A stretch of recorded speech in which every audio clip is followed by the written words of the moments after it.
So welcome to another lecture of our OBS beginner course. But as I said, we were going to go to the sources. But before we'll go to sources, I would like to briefly cover the settings, because this is very important thing to cover this first, because when you're done with that, you can just go and continue with sources and scenes and just prepare for your recording and streaming. So to go to settings, you have like two options. You can go and press right there with file settings right here, or you can just go and press the settings button in the controls menu. Just press the settings button and this is what you are going to see. I'm just gonna cover my face because in this moment my face is not that important. There are a few tabs that you are going to consider: is general, stream, output, audio, video, hotkeys, and advanced. We're just gonna go really fast through them and stop at the important ones only. So as language and theme, as you can understand, is a simple thing to understand.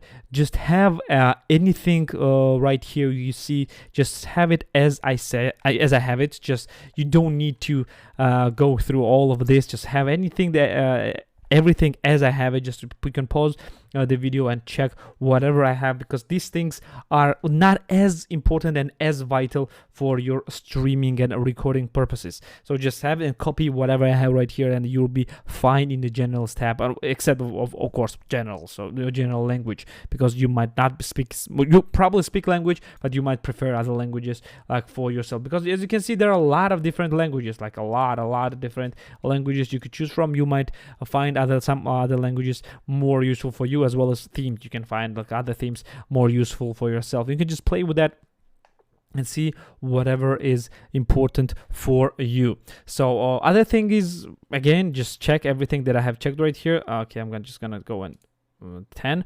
and that's it. This is it for the general. The next is streaming tab. So streaming tab is highly dependent on where are you going to stream. So for the first thing right now, we're going to skip it and go to output first, because you need to first like have stream settings and then go to the streaming tab, because this is basically is you're basically saying OBS where you're going to stream. But first, let's go through the output. You have like two modes for your output right here. You can change to simple and to advanced.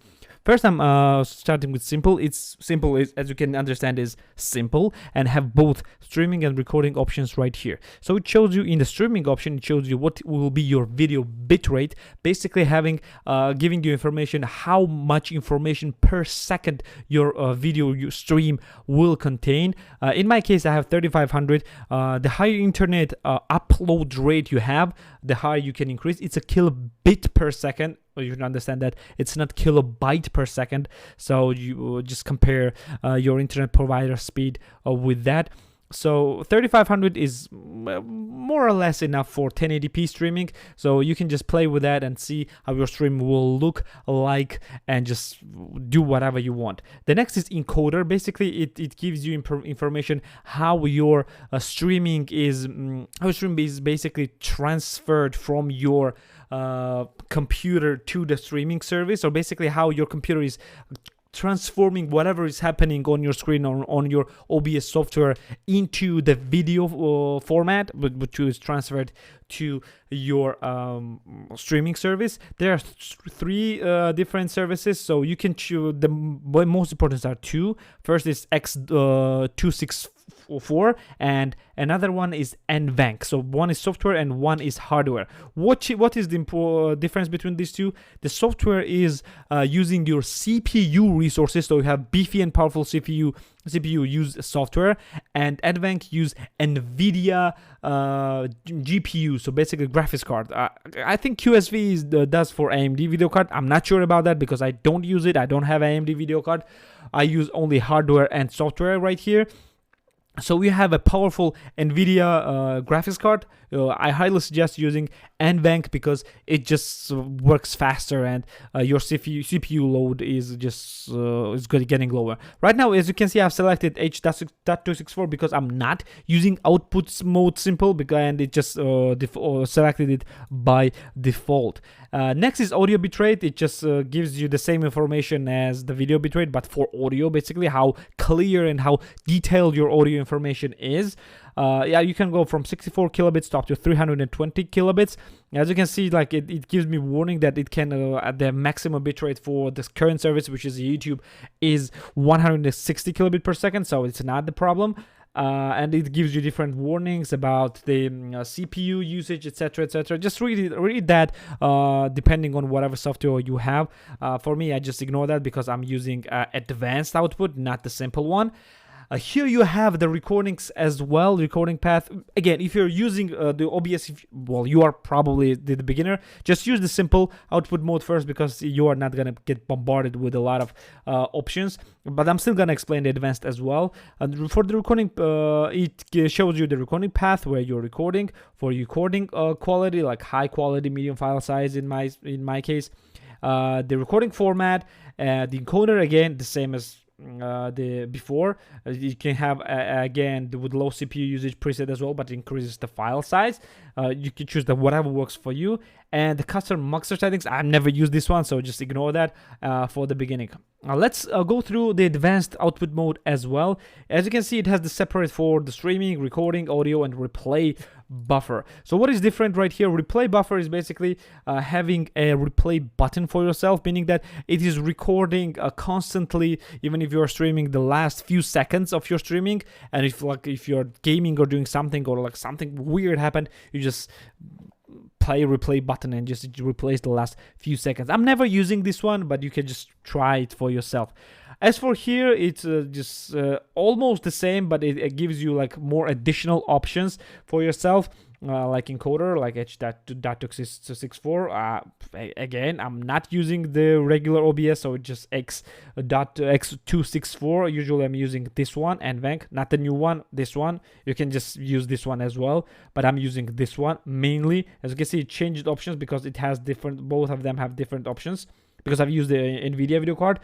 Select the enforce streaming service encoder settings right here, and you can rescale output, meaning that in my case, because I'm streaming at 1080p, I can change this output and just record at 1080p on my screen and just send the 720p information to the streaming service. But I'm not using that, so I'm not gonna select this one. The rate control, just select CBR. Streaming, the bitrates, select whatever bitrate that you want. Keyframe interval, select 0, it will have it automatically. Preset, just choose whatever you want for your streaming purposes. Like, you understand whatever this means. Max quality gives you best quality but the lowest performance.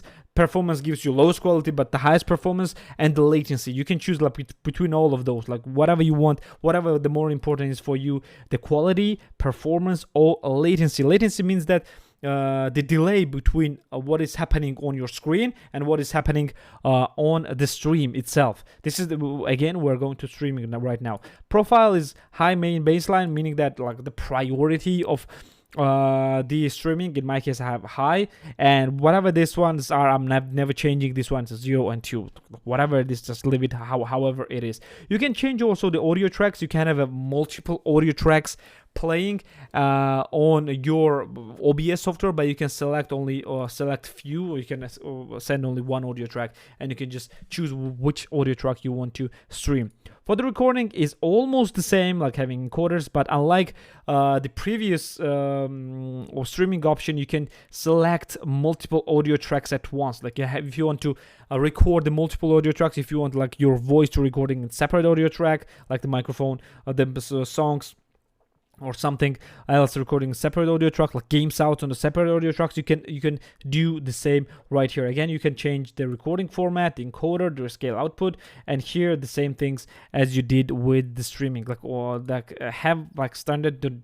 You don't need the custom output, like have a standard right here. You don't need anything else here. Here you have a custom bitrate for the different tracks. You can change the naming of the tracks, and this is it basically. This gives you an information. Just try to copy whatever I have this one and play with the bitrate here and play with the preset quality for the streaming, and for the recording do the same right here. Like usually for the recording you can have far higher bitrate because you don't need to transfer information through the internet live, so you can have a higher bitrate for the recording rather than streaming, and you will see how your CPU and GPU will handle that and just adjust it accordingly. As for the streaming, let's return for the streaming. You can choose the streamer services, different stream services, but it would be Twitch, YouTube, Mixer, Mixer, Facebook Live, Restream, which is the really good, and we will cover probably in the different course, Twitter/Periscope, but you can press show all, and it just gives you like a lot more streaming services like D Live. You can go for the live stream, My Live, Pandora TV for Korea, etc. for Steam, for Stream.live, etc. etc. You have far more options right here. I'm just gonna select YouTube. Where is YouTube? Right here. Then you can select a different server for YouTube. In my case, you can go for primary or the backup server. You just primary is more than enough, or you can go for the backup, and you can just insert the stream key, which is provided for by the YouTube itself, which will give the information to OBS to which channel to stream to, and this is, you're gonna just insert this one. This is different for every single service, so I'm not gonna show you this one. This is not concerning OBS. This is concerning something, some different things. So probably you will understand this one by yourself. Next is audio tab. You can go for the sample rates, basically how many kilohertz. You can choose whatever you want right here. You can go for mono, stereo, 2.1, 4.0, 4.1, etc., etc., up to 7.1 channels for your audio. You can choose your audio devices. You can have 2 desktop audio devices and 4 auxiliary audio devices, including your microphone, so up to 6 tracks at the same time. You can go for the meters, basically meaning that this one, whatever is happening right here, and just choose whatever you want. This one, like sample pick or true pick. Like true pick is gives you higher CPU usage. Just go for the sample pick. Monitoring device, yeah, whatever it is, default, and you can change for here the hotkeys as well if you want to make the push to talk, etc. I don't have anything here selected, so yeah, I do not suggest for you as well. Now for the video, which is very important, like probably the most important, probably that I should have started with this first. This is showing like 2 more important things. First is the base canvas resolution, means that what resolution you're actually doing whatever you are doing, or basically what is the resolution of your screen, or what is the resolution of, well, preview window, and the output resolution, basically what resolution is sent to the streaming service. Always understand that output resolution will be lower than the base resolution. This is basically means that you can downscale your resolution. So if you want to record your resolution in higher, let's say you want to record it in a 4K, you have like 4K screen. If you're recording 4K, but you cannot stream more than 1080p, probably your 1080p scale resolution will look better if it was the base resolution. So, but this just stresses your computer even more. Just, but don't do that if you don't have a beefy. Don't do a really high base resolution unless you have a really powerful computer. I have another screen with 3040 by 1440 screen. If I would stream and I have base resolution with this one, it would stress my computer far more, and that's why I'm streaming from the another monitor, which is less resolution, 1080p resolution, and I'm not downscaling it anything. As for downscale filter, you can just go and choose whatever you want, like LATSAS or like sharpening scale 36 samples is the clearest of them all, but depending on however your computer behave, you can just decrease up to bilinear, which gives you like very fast responses on your stream and recording, but it will look far more blurry. So here is you choose your frame rate up to 60 FPS.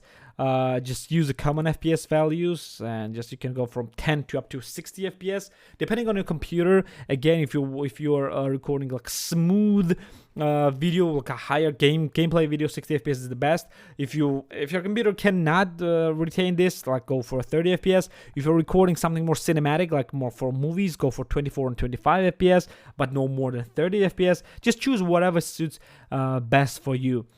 Here is the hotkeys, basically choosing different hotkeys for your OBS, like start streaming, start recording, etc., etc. Whatever you want, just choose for yourself. Or if you have the better to use these hotkeys, you have like separate macro keyboard or something like that.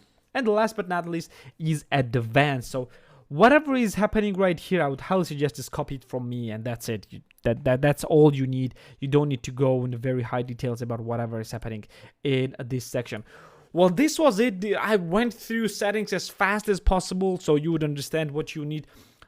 In my case, you have like something computer, something like mine, which is a second generation i7 or 2600K and GTX 980, which is the 2 generations before whatever is right now, which is pretty decent computer but not very powerful. You have something like that, you could use the settings exactly like mine and you'll be just good to go. You have something really powerful, you can just go for higher resolutions and high priorities and higher qualities, and you can just play with that however you want. It will just make your stream and your recording look far better. You just need to play with different options that I showed you in order to understand which setting suits best for you. So this will be it for basic settings, and again in the next lecture we will go through the sources and just understand how sources works, and after that we're gonna go through the scenes as well. So thank you for